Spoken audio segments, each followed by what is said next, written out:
ఇవి కేవలం తమిళనాడులోని అడవుల్లో మాత్రమే దొరుకుతాయండి.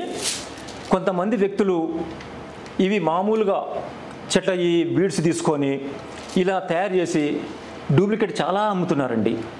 మార్కెట్లో 80% డూప్లికేటే నడుస్తుందండి. 80%. మా దగ్గరికి రోజుకు కొన్ని వస్తుంటాయి. మా దగ్గరికి టెస్ట్ చేసి అది second quality, third quality, duplicate, synthetic అని చెప్పి నేనే సర్టిఫికేట్ ఇవ్వాల్సిన పరిస్థితి వస్తుందండి. కొన్ని చోట్ల సెకండ్ క్వాలిటీ నడుస్తున్నాయండి, థర్డ్ క్వాలిటీ నడుస్తున్నాయి. ఏంటి ఇవన్నీ కూడా మనకి ఆరోగ్యానికి కూడా అంత మంచివి కావండి. ఇవి కేవలము మనం నరదిష్టి, నరఘోష, శత్రు బాధలు, అప్పుల బాధలు, నెగిటివ్ ఎనర్జెన్సు, బ్లాక్ మ్యాజిక్ అంటారు కదండి, చేతబళ్ళు, అట్లాంటి వాటికి కూడా ఇవి సమర్థంగా ఎన్నుకునే మాల ఏదైనా ఉంది అంటే అది కేవలం కరుంగలి మాల మాత్రమేనండి. అవి కూడా మనకి గ్రేడ్ 1 నెంబర్ 1 అయి ఉండాలండి. అప్పుడు మాత్రమే ఈ మాలలు పనిచేస్తుంటాయండి. మార్కెట్లో విపరీతమైనటువంటి డూప్లికేట్స్ వస్తున్నాయండి.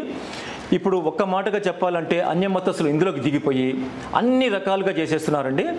తిరుపతి లడ్డూనే అపవిత్రం చేసిన వాళ్ళు ఇవాళ ఈ మాలల్లో కూడా దిగిపోయి ఆ రకంగానే చేయటం మొదలుపెట్టారండి.